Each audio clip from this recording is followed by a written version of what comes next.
Hello guys, in today's video I will be showing you how to fix Microsoft Teams cannot load in problem. So the answer is easy, just go to the settings and then scroll down to the apps section and then go to the search and search Teams and then go to the storage, and here you will find this clear cache option. Click on it. Now you can go check it if it worked, and if it didn't you can try to restart your phone or turn the Wi-Fi off and on, or the Bluetooth or the airplane mode.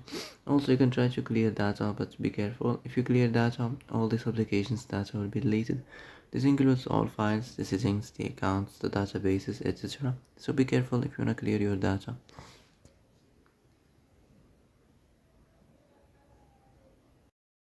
And that's it for today's video. I hope this is the answer you've been looking for. If you like this video, don't forget to like and subscribe, and see you in the next video. Thanks for watching.